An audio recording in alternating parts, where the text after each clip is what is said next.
కానీ పెంచలేదు. కానీ ఆ బిడ్డను తన కుమారుడిలా భావించింది. తన ఇంటిని అద్దెకిచ్చింది. చెడు మార్గంలో ప్రయాణిస్తుంటే మందలించింది. చక్కగా ఉండాలని తల్లి బాధ్యతలు చెప్పింది. కొన్నిసార్లు హెచ్చరించింది కూడా. అదే ఆ వృద్ధిరాలి చేసిన పాపం. మంచి మాటలు చెప్పి విసిగిస్తుందనే కారణంతో ఆమెను ఓ ఇంజనీరింగ్ విద్యార్థి హత్య చేశాడు. విజయనగరం జిల్లా భోగాపురం మండలంలో చోటు చేసుకుంది ఈ దారుణం. గజం కేవలం 23,000 రూపాయలతో 165 గజాల భూమి కేవలం 38 లక్షలు మాత్రమే. మహారాజుపేటకు చెందిన అప్పమ్మకు 5 ఇళ్లులున్నాయి. పక్కనే ఇంజనీరింగ్ కాలేజీ ఉండడంతో వాటిని అద్దెకిచ్చి జీవనం కొనసాగిస్తుంది.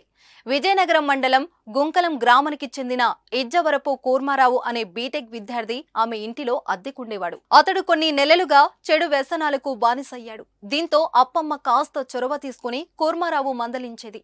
మంచి మార్గంలో నడవాలని హితబోధ చేసేది. కన్నతల్లి కాకపోయినా ఆ బిడ్డ చక్కగా ఉండాలని అనుకుంది. కానీ కూర్మారావు అప్పమ్మపై పగ పెంచుకున్నాడు. తను చేసిన తప్పులను ఎత్తి చూపడంతో కోపంతో రగిలిపోయాడు. ఆ క్షణంలోనే అప్పమ్మను చంపేయాలనే దుర్మార్గపు ఆలోచన అతడి మదిలోకి వచ్చింది. ఈ క్రమంలోనే సంక్రాంతి నాడు మరోసారి అప్పమ్మ ఆ యువకుడిని ప్రశ్నించగా ఆమెపై దాడి చేశాడు.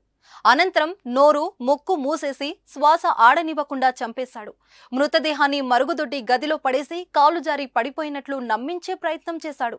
అనంతరం ఆమె ఒంటిపై ఉన్న పుస్తెలతాడు, చేతులకున్న గాజులతో పరారయ్యాడు. ఈ కేసును పోలీసులు తాజాగా ఛేదించి కుర్మారావును అదుపులోకి తీసుకున్నారు. తనదైన స్టైల్లో విచారించగా తానే హతమార్చినట్లు అంగీకరించాడు. సమాజంలో మంచికి విలువ లేదు అనడానికి ఇలాంటి ఘటనలే నిదర్శనం. మంచి మాటలు చెప్పేవారిని శత్రువులుగానే చూస్తున్నారు నేటి యువత. అప్పమ్మ విషయంలోనూ ఇదే జరిగింది.